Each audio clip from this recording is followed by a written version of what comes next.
एक बार की बात है, एक गुरु और शिष्य जंगल के रास्ते से कहीं जा रहे थे। तो रास्ते में शाम होने लगी और उनको पानी की प्यास भी लगी थी। तो पास में एक गांव आया और जैसे ही वह गांव में पहुंचे तो देखा कि एक झोपड़ी थी। वे झोपड़ी की तरफ चले गए। उन्होंने आवाज लगाई, तभी एक आदमी और उसकी पत्नी, साथ में उनके 3 बच्चे भी आए जो फटे पुराने कपड़े पहने हुए थे। गुरु यह सब दृश्य देख रहे थे कि इतना बड़ा खेत है, इन्होंने फसल इसमें नहीं लगाई हुई है। तो गुरु ने सबसे पहले तो पानी के लिए आग्रह किया कि हमें पानी मिल सकता है। तो उन्होंने गुरु और शिष्यों को पानी पिलाया। अचानक गुरु ने कहा कि अगर आप इसमें खेती नहीं करते तो फिर अपना जीवन यापन किस तरीके से चलाते हैं। तो उस आदमी ने कहा कि हमारे पास एक भैंस है और इस भैंस का दूध बेच करके पैसे कमाते हैं और इसी से हम आजीविका चलाते हैं। गुरु ने उनकी बात को ध्यानपूर्वक सुना और उनके बीच कुछ देर तक बातचीत हुई, लेकिन अंधेरा हो चुका था और उन्होंने यह निर्णय लिया कि आज की रात हम यही रुकेंगे। तो लगभग मध्य रात्रि के करीब गुरु ने शिष्य से कहा कि हमें इस भैंस को ले जाना होगा और इस भैंस को ले जाकर कहीं जंगल में छोड़ना होगा। तो शिष्य ने सोचा कि इस तरीके का गलत काम भला मैं कैसे कर सकता हूँ। अगर मैं इस भैंस को लेकर जाऊंगा तो यह आदमी बाद में अपना जीवन यापन कैसे करेगा। लेकिन गुरु का आदेश था, उसको करना पड़ा। वह अपने गुरु के साथ चला गया और आधी रात को गुरु और शिष्य निकल गए, लेकिन भैंस को भी अपने साथ ले आए और बहुत दूर छोड़ दिया ताकि वहां से वह भैंस अपने गांव में ना आ सके।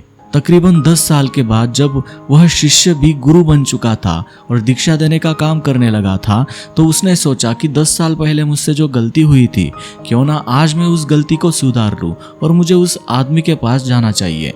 वह उस आदमी के पास जाता है, लेकिन वहां पहुंचकर देखता है कि खेत में फसलें लहरा रही है और बगीचे लगे हुए हैं।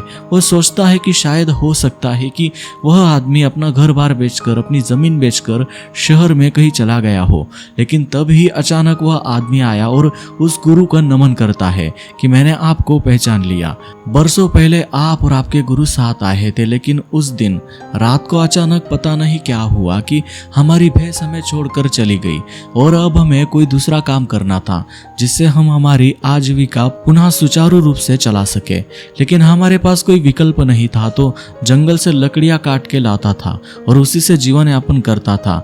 मैंने बहुत मेहनत की, आम के बगीचे लगाए। धीरे धीरे आम के बगीचे से लोग आम खरीदने लगे और धीरे धीरे मेरा आम का बगीचा बड़ा होने लगा और मुझे अच्छे खासे फल और उनसे पैसे भी मिलने लगे और मेरा बिजनेस बढ़ता गया, मेरा काम बढ़ता गया। अंततः यह जो आप देख रहे हैं वह 10 सालों की कड़ी मेहनत का नतीजा है। तो कहानी से हमें यह शिक्षा मिलती है कि आपके जीवन में भी कोई ऐसी भैंस है क्या जिसको आप नहीं छोड़ना चाहते हो, सिर्फ उसी से आप अपनी कमाई करना चाहते हो। जैसे कि उस आदमी को पता नहीं था कि उसके अंदर टैलेंट है, उसके अंदर इतनी क्षमता है, लेकिन गुरु ने उसका भाग्य बदल दिया। हमेशा परिवर्तन तभी होता है जब आपके पास कोई विकल्प नहीं होता है, और जब आपके पास कोई विकल्प नहीं होता है तो सिर्फ आपके पास जो रास्ता होता है आप उसी पर चलते हैं, और जब आप उसी रास्ते पर चलते हैं तो जीवन में आपको सफलता जरूर मिलती है। अंत में यही कहूंगा, इस तरह की कहानी को सुनते रहिए और हमें सब्सक्राइब जरूर कीजिए।